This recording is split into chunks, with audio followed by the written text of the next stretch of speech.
Hello! Recorded live but listened to by you after the fact comes the Skeptical Eye for the Paranormal Guys podcast. Now, when you guys were younger, did you ever have a dream to be something bigger than yourself? I sure did. And I wanted to be an explorer. But not just any type of explorer, a modern explorer. And that's who we're going to be talking to today. And I highly recommend checking out the video episode of this podcast, as we do go over some supporting evidence images.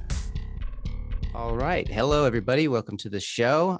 Today, I'm greeted by Mateo from Modern Explorer on YouTube. He's somebody I've been following for a while. I really enjoy his takes on all things Bigfoot, and he's also a big into bushcraft, and that's how I originally found his channel. And so I'd just like to welcome him to the show. Mateo? Hey, Patrick. Thanks for the invite. And everyone else. Yeah. All right.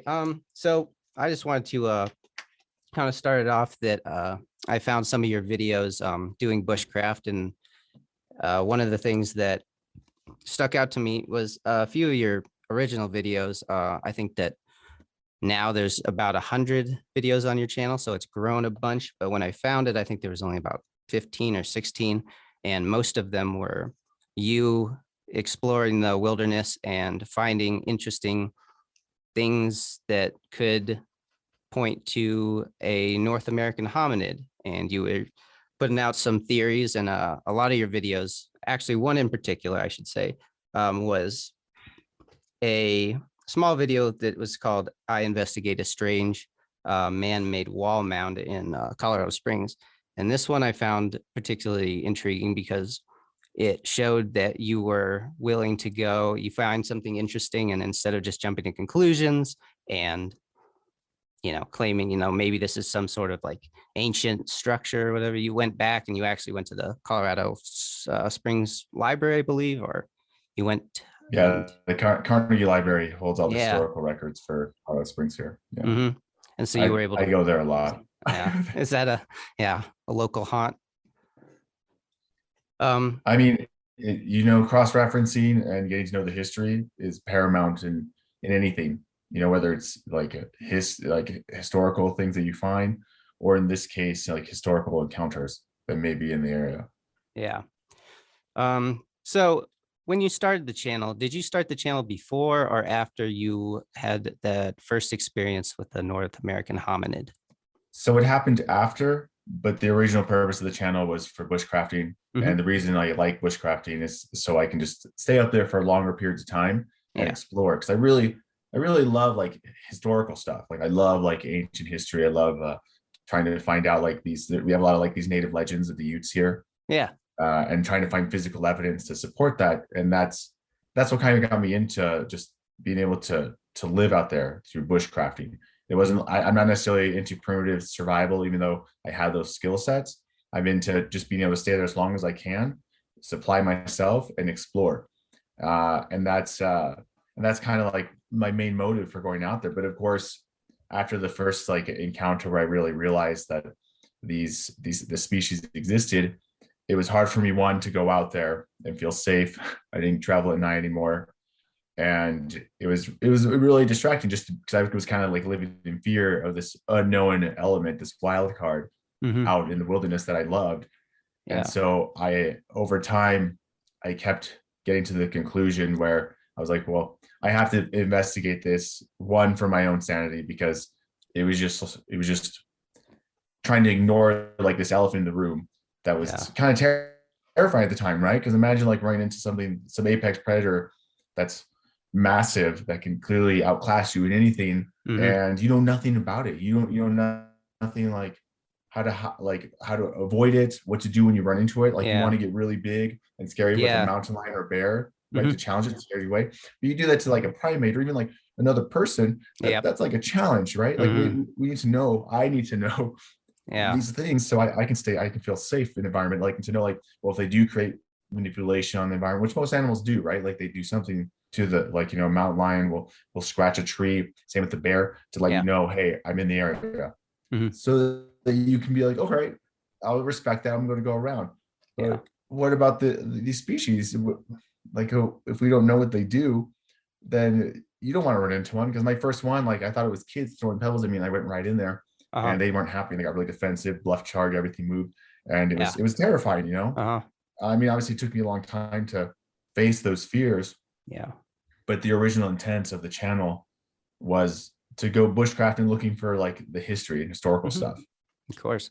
Yeah. Would you actually mind running us through that first encounter that you had with the North American hominid that kind of started it all? Yeah. So the first encounter, and technically it wasn't the first. This is the first time I recognized, okay, Mhm. Yeah. this thing is real. Because before that, I had one where I was like, they must just be bear, even though it didn't make any sense at all. Yeah. And I just, we can go Yeah. over that later if you want. Of course. Well, so to get some reference, there's like a tourist attraction here in Colorado Springs up in the mountains that I worked at for a long time. Like when I moved from Ecuador Uh-huh. in high school, I started working there and I worked my way up. Then I went to the Marine Corps and came back, and I became a manager. And a lot of weird stuff happened there. A lot of like my friends had like weird sightings, because all we do is go out at night, either driving or hiking in the Yeah. areas nearby.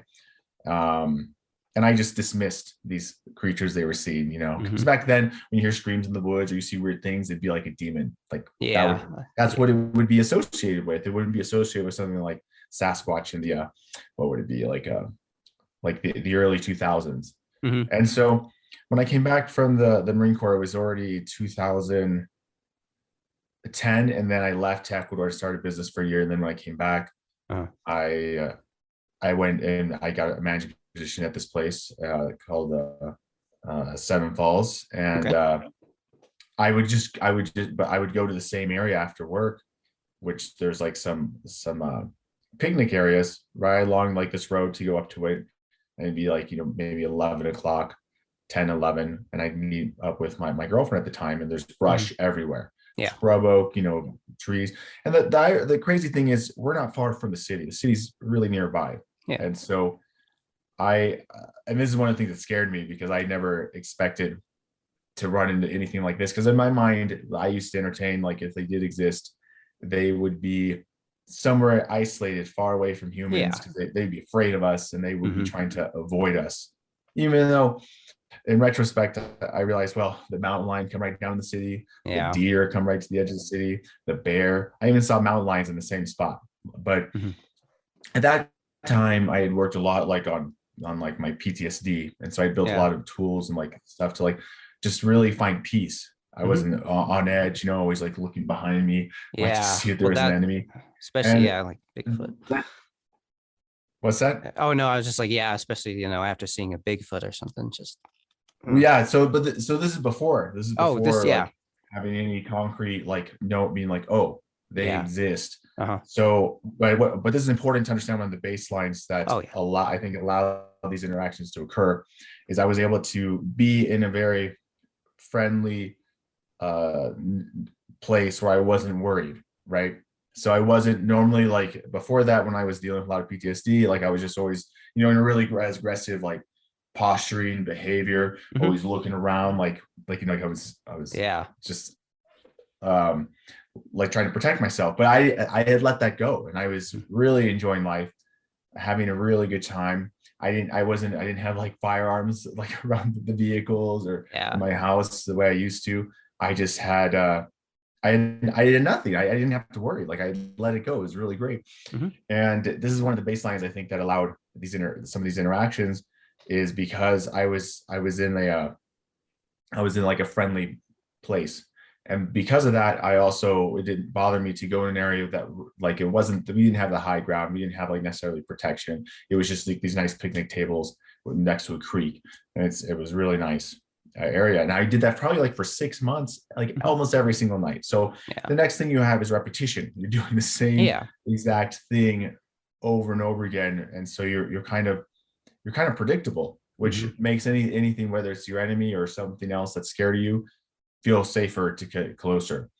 And so this whole thing is going on. And on one of these nights in particular, and I have it in my notes somewhere, like the exact time and Yeah. night, um, I started hearing like something walking through the brush on the other side of the road, like, but there's something like there's multiple ones of them. And my girlfriend at the time, Caitlin, she was the one that points it out. She's like, I keep hearing something over there. Yeah. And me, honestly, like being complacent, knowing that there's a tons of deer. We have like so many deer here. We have like chronic wasting disease because we have so many, Yeah. like along the front range. Like it's really bad. Mhm. And so there's mule deer everywhere. And I just tell her, it's deer, you know, like we've seen hundreds of deer all the time, and they make noise like that as they pass through like the scrub oak. And Yeah. on the road, there's like a deer trail there. So naturally, I assume it's deer. So we're just hanging out. It's summertime, and so we're just like on the picnic table, just like chilling, and we just keep hearing it, and it's bothering her. And I'm just like, whatever, it's deer. But this continues for an hour and a half. Okay. Yeah. And I'm just thinking, that's very unusual for deer to chill in one spot for like an hour and a half like that, especially like deep into scrub oak, right? Like normally they want to avoid those. Those are just like areas where they're moving through, because that's where predators can get them. It's like we're in these choke points. Yeah. And so I decided, well, I'm going to go walk up to the road. She doesn't want me to go, but I'm just like, oh, you know, I want to go. All I have is my iPhone like flashlight. Oh, yeah. I wasn't very prepared. Mhm. So I go up to the road, and I go up to the first like sound signature that I can hear, and my light barely illuminates like maybe at most 10 feet. Like there's so much scrub oak. It's not very bright, and it stops making noise. And then the other one, like a little further down in the scrub oak down the road, they start making noise. So I go over to the other one, and I go to it. It stops making noise, but the other two start making noise. Yeah. So it's like holding still. And I go to the third one, and as I'm walking to the third one, I hear something behind me, like hit the road, and I look around and look down, and this looks like a little pebble. Mm-hmm. And I think, well, maybe it's my girlfriend that she didn't let me leave. But I see her, and she's like a distance away to throw like a little pebble like this big, right? Like I'm just like, that's really far away. Yeah. And so I go to the third one, and it stops making noise. So I'm just at that point, I'm just like, whatever, you know, I'm just blowing it off. So I start walking back to the car, and all of a sudden I see this pebble like right in front of me, like just Wow. right in front of like my eyes, and just hit the road. And now I'm like,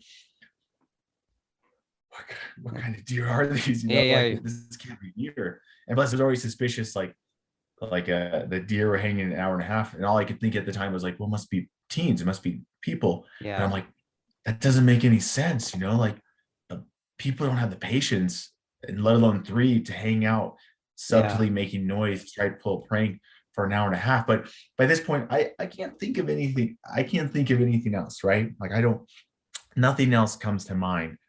And but I go over to talk to her anyway, and I ask her, I'm like, well, did you throw these pebbles? And she's like, no, she didn't try to scare her. And she didn't tell me at the time, but I talked to her like last year about it. And she said the reason like she kept bringing it up is because this wasn't the first time she thought pebbles were being thrown at us and like feeling like we were being watched. She was more attuned to it. That was just the first time like she said something, and I went to go investigate. So by this point, now I'm starting to really, my curiosity away me. I'm like, what is going on? You know, like I'm not afraid of people. You know, I just you know been back from 2 like combat deployments. You know, like I people I understand. You know, but something wasn't adding up with their behaviors. But what else could it be at the time, right? Like it had to be people. And the thing is in this area these canyons are considered haunted. People hear screams. People like have handprints on their cars. You know, they see shadows. You like they have stuff thrown at them. You know, like you hear about it all the time. And so what happens as like a teenager growing up, me and my friends, we used to go scare people because it's just that's what it's all about. And even at that time, I would scare people because they'd come there drunk and high, and the teens, and I would just like make weird noises and scare them out. So I just thought it was someone trying to scare me. Obviously, the joke's on me, right? And maybe making those screams and howls, scaring other people, is what brought them closer to us in the first place. And so by this point, I decided, you know what, I'm going to go in there. I'm going to find out. and she doesn't want to go be alone. So she comes with me because I know like there's a social trail nearby. Like Mhm. then you can just hit like the deer trail like that skirts the road. And so we go up there and we go in like close to the area where we heard the noises, but I'm not willing to go off the deer trail. And of course, like our lights can barely penetrate Yeah. the dense like scrub oak. And so we start walking back out and we hear somewhat like a group of people come nearby one of the the picnic areas. Mhm. And so of course I start making like these loud, obnoxious, scary noises. And you hear them all running their vehicles and like Yeah. Get all the out. doors close and they run off, you know? And totally forget about this weird, unusual thing going on here, you know, because I'm still in my head, it's just like, it's just kids, like it's just Mhm. people, even though part of me is like, it doesn't make sense, but what else could it be? Yeah. So we get back to the road, which is really close, right? Like we just walk maybe like 25 feet forward, and then to the left, like we walk another 10 and we're on like kind of on the road. And so we get to the road and we get like close to the vehicles, and then all of a sudden all hell breaks loose from this area. And these scrub oak, so our scrub oak here, like they're not very big, like they're not like oak trees Mhm. that you see like further east. Yeah. So they normally like are just large, almost like bushes. But some of these scrub oak actually get as big as like trees, not as big as like an oak tree, but big for here. Like we're like they're probably like this big around, Okay. Yeah. So and solid. Mhm. they're pretty solid. Yeah, and like these things just start like shaking violently. Oh. And now instead of little pebbles being thrown at us, like huge limbs and huge like rocks start going, not throwing around us. And then we hear this bluff charge of this thing, this like a freight train just coming through the brush straight at us. And Mhm. I'm just in that moment I was just like, oh man, oh my gosh, Oh yeah. like this is like right then I realized something like a Sasquatch must be, this must be something like that, because Yeah. nothing else makes sense. Like nothing has that power. And so I ran with her to her vehicle, got her in there, and I told her to meet me at the gas station nearby. And I jumped in, and like we just like drove off like as fast as Yeah. we could. As like this thing was just like coming, and you know, like, and it should have came right on. It should have been right on top of us, but it sounded like it stopped like right at the road, Yeah. and it's just like made noise like it was coming, like, you know what I'm saying, like Oh the yeah. speed it was coming, it should have been right on us, but it didn't. Mhm. So that told me like it was probably like some type of bluff charge, because that thing Yeah. would have been on us like in a second by the Oh yeah. speed that it sounded like it was coming to us. And so we get to the gas station and we talk, and I just have her, I'm like, well, just tell me everything so I can, because I'm trying to process, I'm kind of in shock, you Yeah. know, because at this point I'm just like, what the heck, you know, like Mhm. that's Yeah. like the only thing that I keep coming to at that point was something like Sasquatch, which really bothered me, you know, because I was like, well, we're right next to town, it's an area I feel safe, it's an area I've been doing night hikes since I was like in high school. Yeah. I'm just like this is it's kind of breaking my paradigm. Yeah. And so she tells me and I tell her, and then we go like the next day, and actually I might have some pictures Mhm. um to to go look at to go see if there's evidence. And what we end up finding is we actually find like physical evidence, because I'm trying to at this point disprove that this Yeah. thing You happened, like, because I don't essentially want this to debunk it, be right? real, you know what I'm saying, like I don't want this to be like a real thing, because I've just finally felt safe just being like back in, you know, in the States and Yeah. being around. Like I don't want to like lose that. Yeah. Now you got a whole nother thing to worry about. Yeah. And so we go up to the area and we find these impressions. Huh. One's like 16 inches long and the other one's 18 inches long. Yeah. And they look like footprints in like the like the foliage and leaves like on the ground. And if I can find them, I can show you. Yeah. That'd be cool. And there's even like a trackway going right up to the road where we heard the bluff charge. And Yeah. there's all these broken sticks and limbs of like these maybe like that big or so. And Yeah. some of Really. them Yeah. Something where that. we just like went like crazy. Um, hold on, let me see.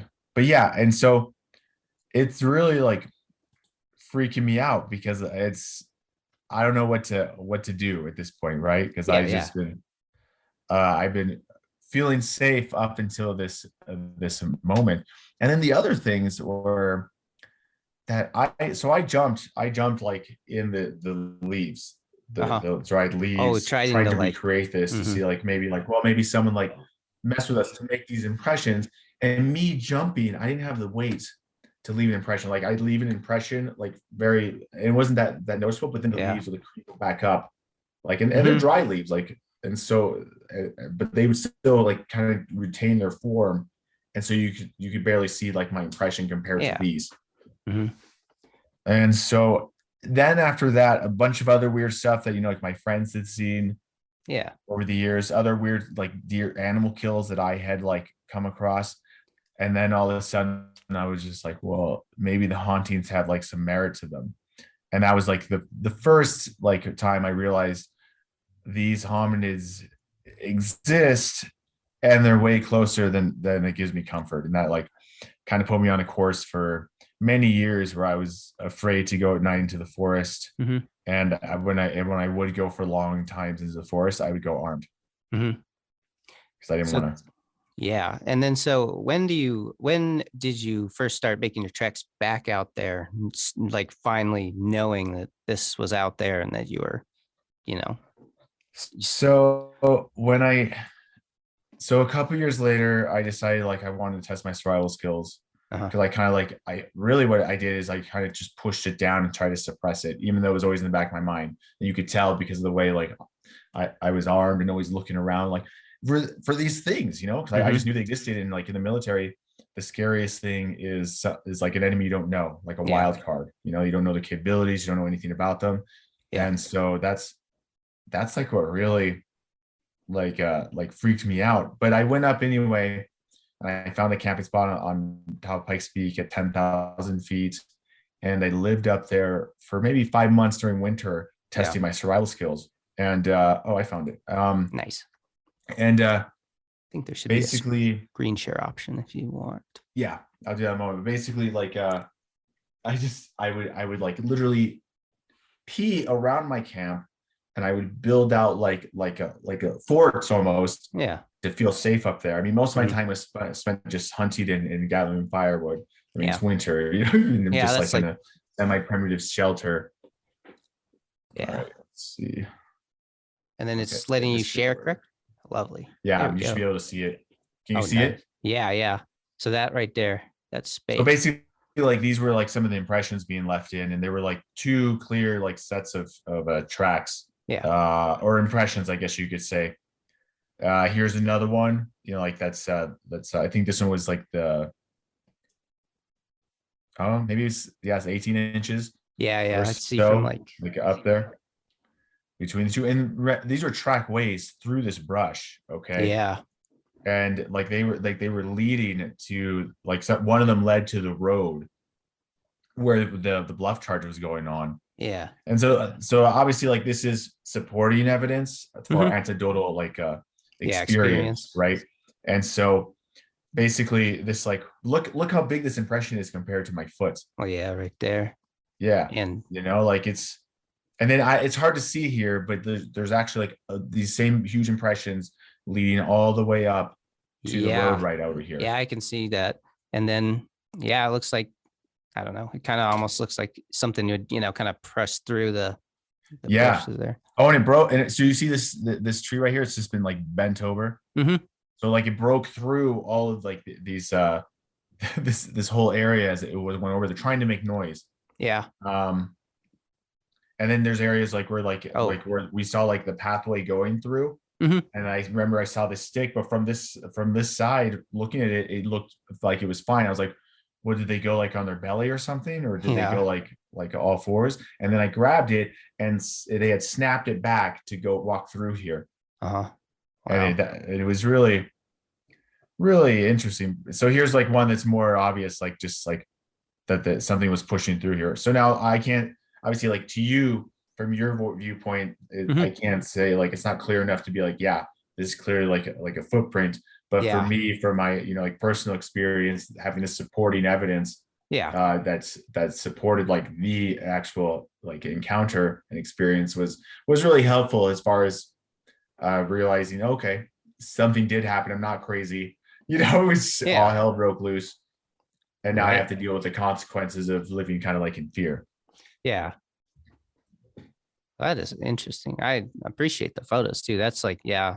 And So that's this something one's that, 16 inches long. yeah. So And so, 16, and then this was the other one. Like there are multiple ones of these, right? mhm, Of two different sizes, but there were yeah, three. But I only found like two different sizes. So maybe they were walking. One of them was walking the other's footprints. that, I don't know. I yeah, don't know. no, that's something, there is a video somewhere. It's probably like, but it's of like it's like one of those webcams of Yellowstone, and it's on a geyser. And at one point you see, they're like, oh, there's Bigfoot in the background. And you can see these really, really tall humanoid figures walking, and they're walking in like each other's footsteps through the snow. Oh, the behind the elk. I heard about. Yeah, yeah, Yeah, that one's yeah, a really good one. yeah. And I was like, and that one was like, I'm like, oh, that would make sense, that they're like, they don't want to conceal their numbers kind of, and trying to be more sneaky. Well, and it's more efficient because there's less work, especially stuff like that, like trudging through snow. Yeah, yeah. I didn't even think about that, but yes, exactly. So No. that is, So this print right here is probably the best one where you can kind of make out like potential toe prints, and yeah, you can like, kind of see like how far back it goes to the heel mhm, and how wide it is. But yeah, like that it was like a surreal experience, and definitely kind of altered like the direction I was going in yeah, with like kind of like my life, Just, yeah. That's crazy. That's so you just, say you're from Colorado? What yeah. part? I'm actually from Lakewood, so I grew up in um the foothills, pretty much all along the Front Range there. Nice. And you may have had like something you didn't even realize it, or came across something you didn't even like Well, that recognize, was, because that's what I realized later is a lot of the stuff mhm, that like I came across as a kid that I just dismissed yeah, as probably has some connection with these hominids like hunting, moving through the area. mhm. But And at the time, that's, I just yeah. didn't know what I was looking at. Well, and that's what I was wondering too, is when you were hearing those sounds, if and if you hadn't noticed or wanted to go up to the road, listening to that, would you have thought it was deer? Did it sound bigger than deer? Did you think it was anything? So at the beginning, I just thought it was deer because you hear deer going through that area all the time. Like, so it Yeah, wasn't like something unusual to begin with, because it's something that I hear all the time. And then when I go look, I see clearly deer, because a lot of yeah, times deer are pretty loud. Like I always used to laugh like how loud they are. I'm like, no, I don't know how they survive as a species, because like yeah, they're so clumsy in some instances, like where they're walking just like yeah, making noise. And it wasn't until like I went out there to investigate, because dude, an hour and a half is a really, really long time mhm, for any animal just to be making noise, and let alone like a person. Because after yeah, the pebbles were thrown, then I was like, okay, obviously it's not like a known animal. mhm, It has to be a person, right? Like it can't be. There's no way another animal that I know of could do that besides a person. yeah, And then, but in retrospect, with what I know now, like things I've learned about primatology and just like human behavior mhm, and about this species, is that's a type of communication mechanism, like throwing like stuff, like making little noises, trying to get your attention. That's something that kids do, but that's also yeah, something like gorillas, chimpanzees do to one another mhm, to elicit like attention, try to get response because they're interested in yeah, another like gorilla, or in this case, people. Um, so then it's a very, if you think about it, like the communication channels are very gentle, yeah, right? Like it's a very gentle way. Like imagine like a 10-foot giant coming right up to you, wanting to talk to you, yeah, but yeah, you never met before. That'd be terrifying. Like let's say yeah, he's trying to be totally friendly, mhm, right? But if it just came up to you like just yeah, out of the overtly, blue. that would be terrifying. Yeah, Yeah. no, And so their channels of escalation and communication, I think, like are really good, because they're not trying to show themselves. And I don't think it's because they're necessarily scared. I think it's because they realize we're scared. yeah, So that's why making the noises, throwing the little pebbles, is getting our attention, like just letting us know that they're around, is a good yeah, way to escalate like a eventual more contact. uh-huh, But I did the opposite, right? They were trying to be gentle, but I was really aggressive. mhm, It probably didn't seem that way at first, but I waltzed right in there. First yeah, I'm shining like a light, I'm going right up there, and then I go in there. I don't, I you know, like I didn't see them, but I didn't push through the brush. I'm, yeah, I'm thankful I didn't, because if I had stumbled like right on top like one of yeah, these, you probably would I don't have, think I would have handled it very well.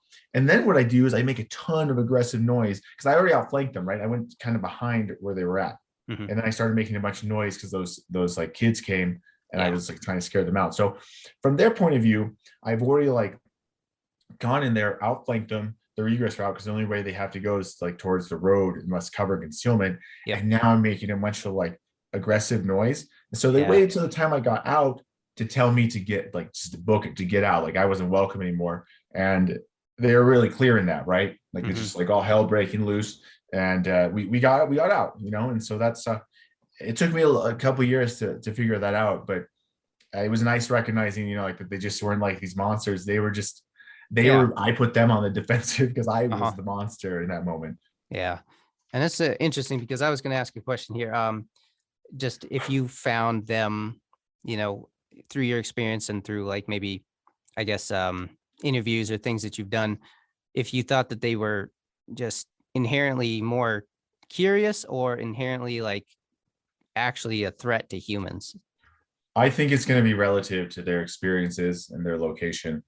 I think I'm pretty lucky, and obviously I don't have enough data to be able to say yes or no. I only have like my personal experience.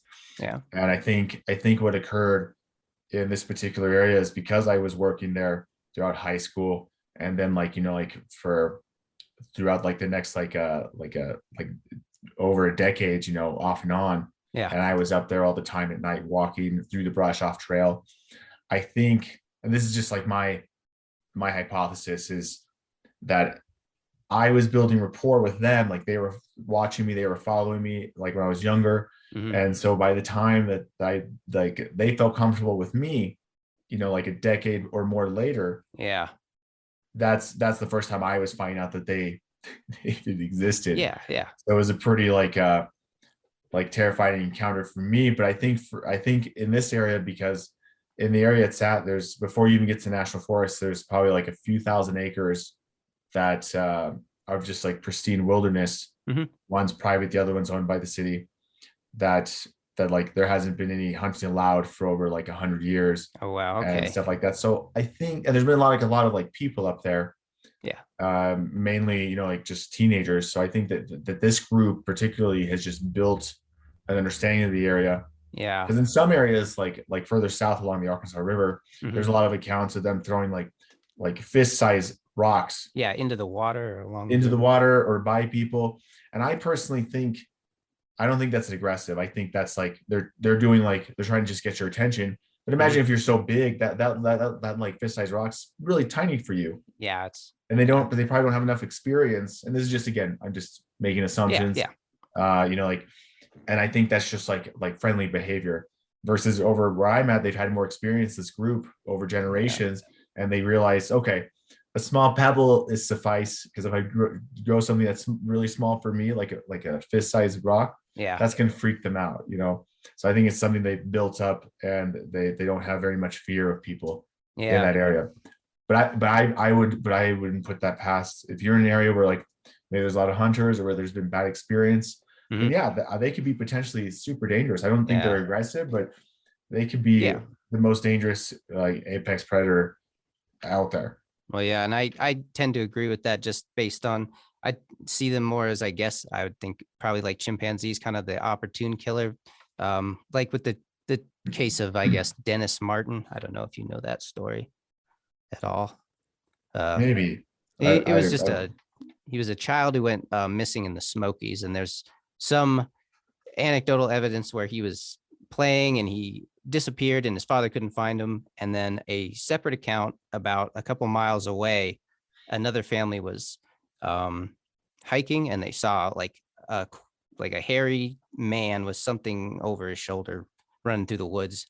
I'm like, okay, you know, if you have somebody, you know, you have like a small child or something like that, you know, it's one of those things. But then again, like there's also stories like Albert Ostman, who was allegedly I guess kidnapped, or, you know, I don't know what you even call that, but I mean, technically he's kidnapped, at least by all his counts, like in his sleeping bag, and just dragged to like a band of these hominids.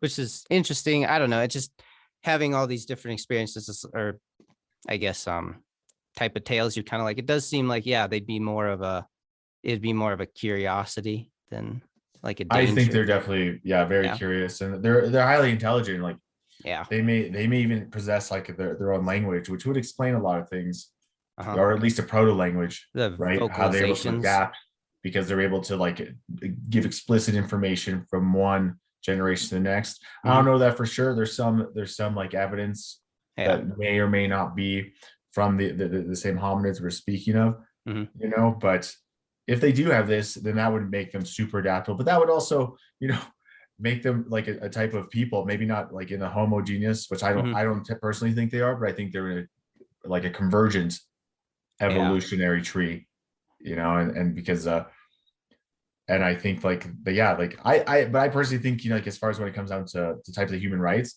then most like big apes, you know, like great apes like possess that. I mean, like if Coco, a gorilla, could learn 500 sign languages and then create her own to get like the information from like her caretakers. Yeah.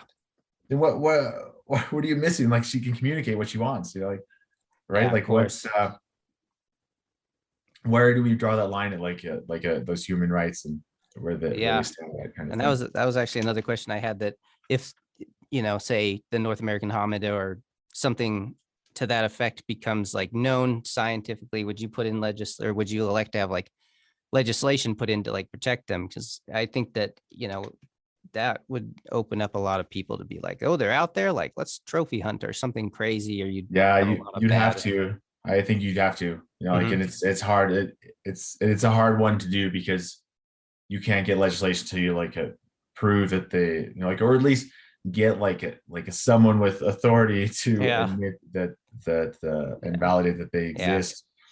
But that's going to take a while for legislation, and I think it's going to create a lot of fear, right? Because imagine like literal, like from your perspective, monsters living in the woods in your homes, and so people are going to want to protect themselves, and you're going to have people that want to like take them out.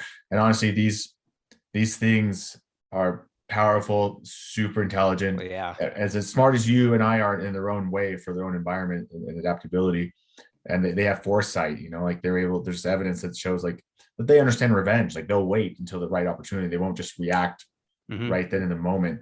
That you know, like they can mess you up. Like I would never try to hunt one of these because they're always in bands. They're always like in groups of like 3, and they're always in mutually supporting positions, and so they'll be able to ambush and outflank you if you go after one.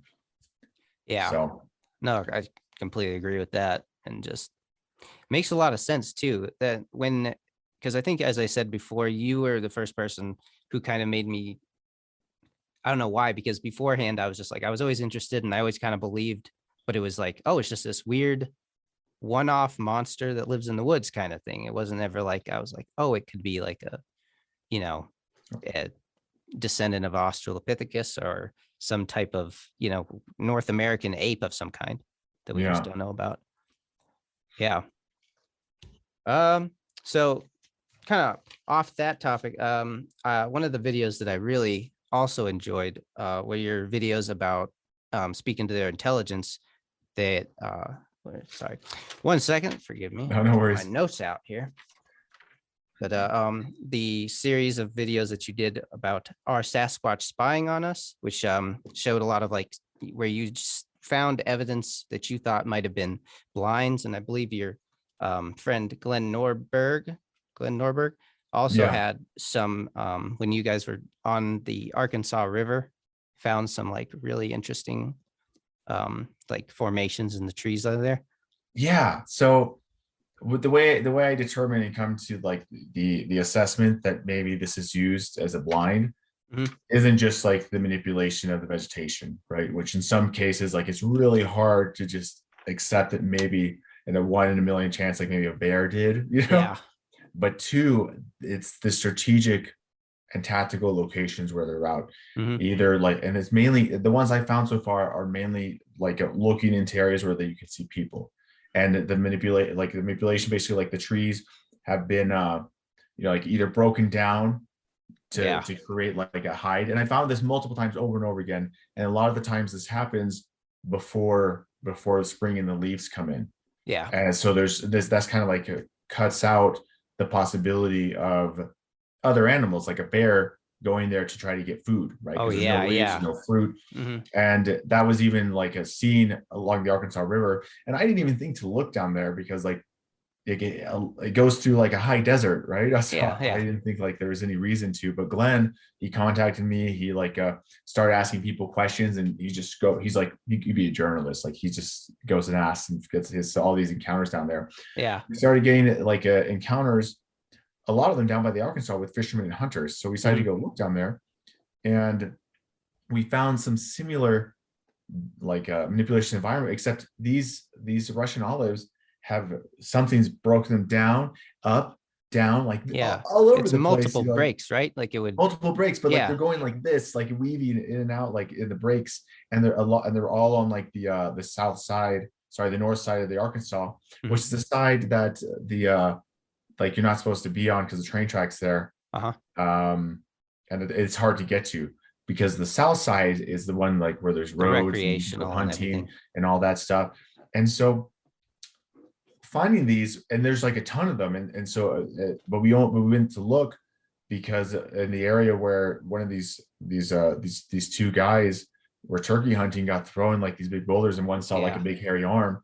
Uh-huh. We went to that spot and that's where we found one of these breaks. And so like you find them like every mile or mile and a half down like the river. Yeah. And so we even went as far as bringing like the actual like wildlife biologist for all of Colorado who lives down in Pueblo Hmm. to come look at it with a decomposition expert, another biologist, Gretchen. Yeah. And we show them these, and obviously like at first like they're a little like reluctant, Yeah. you Yeah. know, like just to meet us because they're like, oh, are these guys going to be crazy?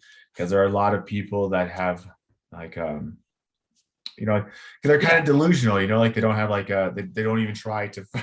They're like, cross-reference this things. is, I know it's Bigfoot. Yeah.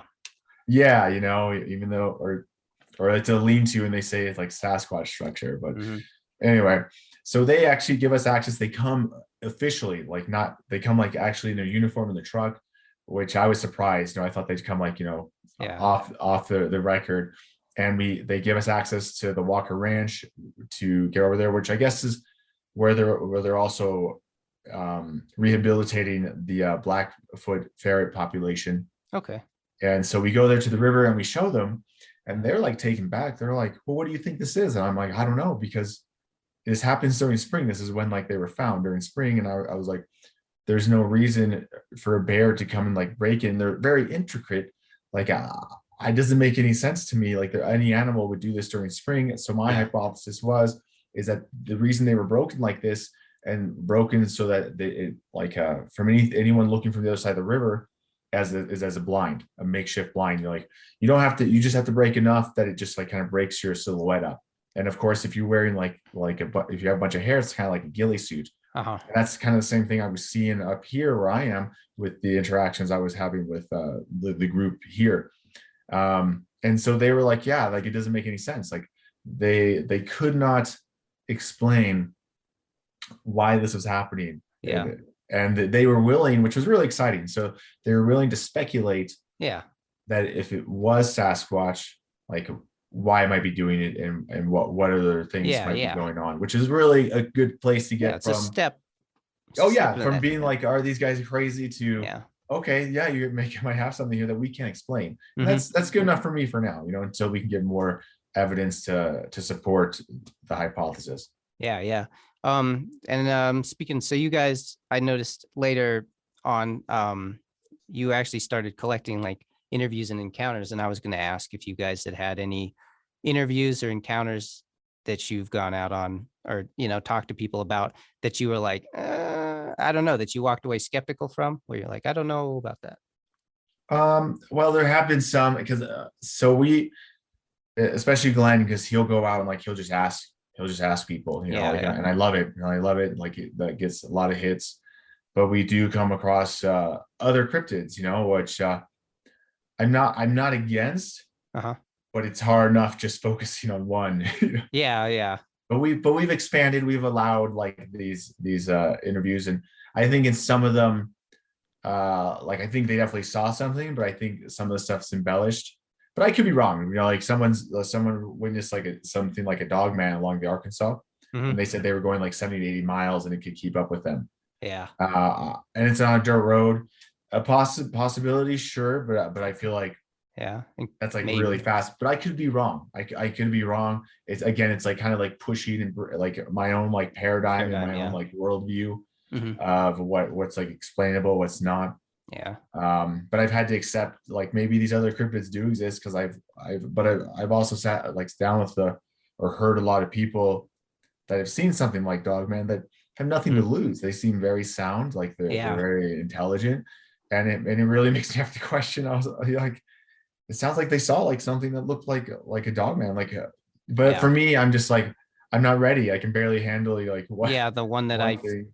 So yeah, exactly. we'll put it out there, but I'm not gonna go investigate it. Like, you know, like a really like the way I've been doing, Yeah. like taking years out of my life and a lot of time to do so with the Sasquatch problem. Because I really I think I need another couple of years of this before I'm satisfied. Because I'm already pretty satisfied because Yeah. my main effort for this was so I didn't feel afraid to go into wilderness, that I understood enough about these species that I could feel safe and that I can navigate my way around them and understand tells and indicators. And I have that now. And like now I just go with like a little knife and I'll go up there and I spend like all day Yeah.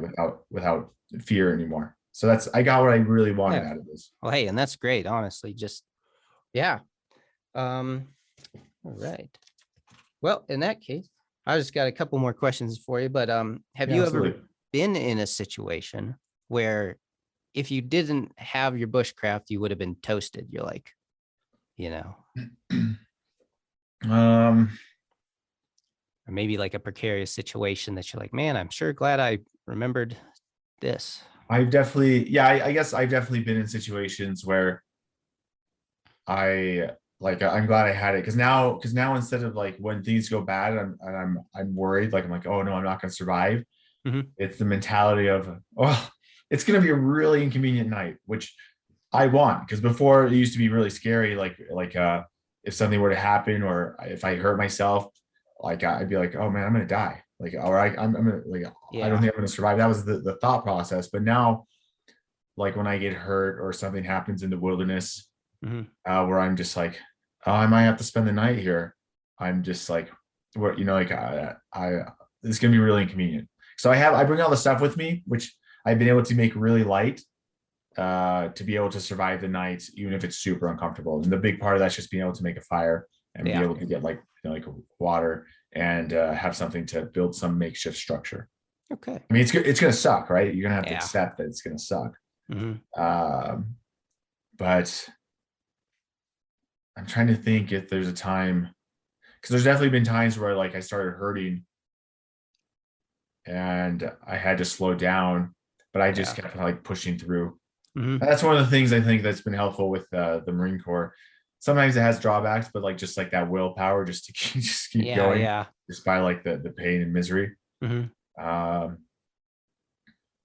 So yeah, I can't think of anything that I wasn't already prepared for. Okay. Well, hey, that speaks to it, you know? But I guess being prepared is like having the knowledge too. Yeah. Yeah. Well, there was something I think you said in one of your videos. It was funny. It was just like, oh man, back to the notes, but yeah, absolutely. It was something about, what was it? Let me find that quote. Oh yeah. The very foundation of exploring depends on survival. So, oh yeah. Yeah. You know, you're not going to explore too much if you're dead, I guess. Well, if you can't live out there, yeah. And that's the other thing that was kind of humbling was when I went to live up there for like those months. Yeah. I can really explore. Like most of my time was spent hunting. Granted, it was small game, so it would have been easier if I was going after large and just collecting firewood. And because these foods just were mainly protein, I didn't have very much energy. Yeah. So the hardest thing to find in the wild, and like a lot of people don't realize it because I didn't realize it. I thought protein would be hardest to find. It's actually energy, calories, fat. Yeah. That's what's going to kill you first. Like you can die from just eating rabbits because they don't have any fat on them enough to like give you the energy to survive. So energy is the hardest part, especially during winter. Yeah, man. Well, hey, that's crazy. Then just I guess you kind of answered one. I already had one. It was just like, have you or anyone close to you had any other supernatural experiences other than Bigfoot? So I know when I was a child growing up in Ecuador, I saw like apparitions two times, Nice. and almost my whole family ended up seeing them. Hmm. We lived in like this 2-story home next to like these properties that had like these adobe like homes, like just Yeah. falling apart. And I remember, so in Ecuador, like during that time, the 90s, late 90s, they didn't have enough power to run like the city Yeah. or and the country. So the power would die at night. So you always had like your little like a headlamp. And I had like this massive like yellow one, like that, like this big, Oh yeah. like Like a that minor. was like top of the line back then. But Yeah. now I giggle when I look Yeah. at it. But basically like my room, let's just say this is my room, my bed's Yeah. like in the corner here, looks out the door into like this open space, and then is my parents' door, so I Yeah. can, it's like a direct line of sight that I can see. And they normally they close their door like at night. And so one of these particular nights I woke up. I don't know even know why I woke up. I didn't have to go to the restroom or anything like that. Mhm. I woke up, the power's out, but there's enough like light that you can see like the shadows of stuff, like the furniture outside. So I Yeah. look out and I see this man and woman. Like it's very clear, like the outline of them, and Yeah. they're kind of like embracing one another. And I Mhm. think it's my parents. Yeah. So I just do what any kid does. I want attention. I'm just like, mommy, daddy, come Yeah. over here. And they just, no response. And so I started looking more clearly. I put on my glasses, and so they're not very far, right? Like they're like just Yeah. right outside my door, right? And so, and I realized that the woman has like really long hair, like almost down to her waist, and she's kind of Mhm. wearing this dress that kind of goes out, not like crazy like the Victorian, but like it kind of goes out a lot more, down to her heels. And I've never seen my mom, one, have a dress like that, and two, she has like short hair. Like, she doesn't Mhm. have, like, she has really short hair. Yeah. And so then I'm like sitting up in bed and I'm watching them, and they're like just like kind of embracing each other and kind of like holding each other like that, and it's like really clear. And then I realize I think I'm seeing ghosts. Yeah. And so I watch them like interacting, moving, like it's like the times like I talked to them before I realized like they were my parents. It's like I didn't exist. Like they couldn't even, like they weren't even aware of me. Hmm. And they just kept doing this, and I just kept watching intently, like just like on the Yeah. edge of my Looking. bed. And then I got my light, and I'm focusing, and then I'm like, well, let's see what happens. I turn it on, nothing there. I turn it off. I let my eyes adjust because I'm like, well, okay, maybe I'm just seeing shadows, even though it was pretty clear. Yeah. And they're not there anymore. And so I tell my mom the next day, and my dad's there, and he thinks like we're just crazy, like it's just our imaginations. And so he's like, whatever. But my Mhm. mom tells me, she didn't tell me before, but she said like a couple months before, one of my sisters, like Mhm. woke up to go to the bathroom, and when she went to her door, there was like this translucent man Uh, standing in her doorway, and like it freaked her out hardcore, and she just went and hid under her covers. yeah. And so I was like, okay, so like I'm not the first one to see this. Yeah. And then what happened was the second time occasion was, though it kind of scared me for a moment, but that was because it was during the day. Like I always thought like you're gonna see ghosts at night, Mhm. not in the day. And I Yeah. think I saw the same gentleman that she saw, but I woke up and it was like probably 6 o'clock. So the sun rises and sets. It's 6 a.m. and then down at 6 p.m. Like it's on the equator, so it's like the same thing every day. Yeah. So I woke up, I turn around and I look in my doorway, and in my doorway is this man. He's like kind of a tall man, and he's like wearing like old like Spanish like attire. His Mhm. boots like are halfway in the floor. Like I could only see like the top part of his boots. The rest were Yeah. under the floor Uh, boards basically. He's like wearing this hat, and he's just in the doorway. Like he's not doing anything like I don't even think he knew, like was aware I was there. was even But like, he's standing yeah. there, and I just like, I freak out. I put the covers on my head. I'm just like, it's just a ghost. It's just a ghost. Just to like look up, and it's gone. Wow. And honestly, I think I would have been afraid if I had an experience that my sister did for my first time seeing Mhm. apparitions. But because I was able to like kind of like get my bearings and like realize that they weren't a threat with the Yeah. first one, it really helped me like later in life. It's just I don't have that fear, you Mhm. know. But then, so now 1999 comes around, and we decide like the economy crashed, so we decide like to move to the States. Yeah. And we're all in the States, and my dad's taking care of business there. And he says, like, and he didn't tell us this till just actually like maybe 5 years ago. Like Oh, really? he held on to it. He just told my mom, because he was just, I don't know, it was pride, because he just told us that we were all just crazy. Uh-huh. But he said, like, he was leaving the house, like it was the last day and everything was gone. And he was leaving the house, and like he has like this feeling like that, like he's being watched or something, someone else is there. And he says he's leaving, and he looks up the stairs as he's going, and he sees this person walk up the stairs and then just disappear, like just vanish in front of his eyes.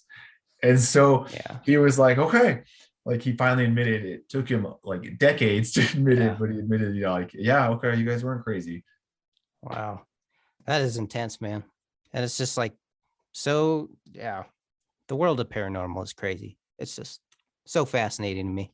Yeah, and I think at the end of the day, what it does is it's guiding us and helps us understand the nature of reality and mind. Mm-hmm. Oh, that's a good way to look at it. I guess I do have just one more question, and that just what would you say, if anything, has been your best like evidence or anything pointing towards, physical, audio, visual, anything? So I would say the best physical evidence that I have right now that I would call like, I wouldn't call it solid evidence, but I call it hard evidence, are the deer kill. The deer kill have been incredibly like persuasive, not only for other experts, but for me too. And that's these deer have just, they've been broken, the leg bones, multiple ones, and the bone marrow taken out. I've been able to repeat this and find this evidence over and over again, and been able to show it to decomposition experts that were just like, they were like, what the heck is this? I think that is one of the strongest pieces I have that I've been able to recreate. Because right, like this is only great if I can do it, repeat it over and over again. And that I've been able to do, and it's always close to sites where the manipulation of these branches have been like broken to create like these blinds. And they're always offset by about a mile and a half from the last one from a year prior. I haven't looked this year. I haven't even looked for last year because I hurt myself. So And then the next one that still needs some more scrutiny is these hairs, these long hairs that I found that like haven't been able to be identified yet. I found at these huge nest sites in these areas where like it looked like they were like something long and large was laying down. And I even have like a video on it that I eventually want to make into a documentary that kind of like showcases really hard like the hair samples and also the bones. But these things, I haven't been able to repeat the hair samples yet, but I haven't been able to find a nest site. But I also have been looking, I've been more focusing on my health and just like my Jeep and a bunch of other stuff that needs to come together first before I can really have time to go back up there and do kind of what I was doing before.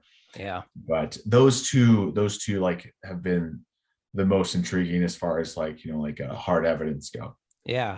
Hey, that's great. And it's really great that you're like capturing this and actually documenting it.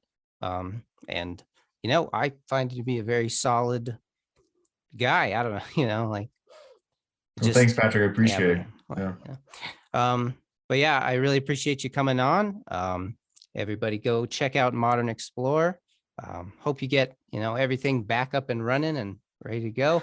And man, good luck. Anything you want to say before? No, just thanks for the invite. And I hope your channel and like everything prospers for you. And man, like humble beginnings, one step at a time. Brother. I appreciate you're like trying to learn and like understand like this world. It's because it's so much bigger than we build it for ourselves. Exactly. And I appreciate you coming on and just giving me the opportunity to ask you all these questions that I pretty much wanted to ask for like about 2 years now. So Oh, good. I'm glad you got them. Feel free to ask me any questions anytime you'd like. Yeah, brother. All right. Well, that was our talk with Modern Explorer, Mateo. And thank you guys so much for tuning in. All right, man. Awesome. Appreciate it. Thanks, bro. And just like that, it was over. But that was one of the most insightful talks I've ever had about anything related to a Sasquatch. So we're taking good steps in good directions, people. So thank you so much. Definitely go check out Mateo's page, Modern Explorer on YouTube. He's got a lot of interesting things over there, and I think that If anybody's going to be able to get to the bottom of this North American hominid, I'd bet my money on him.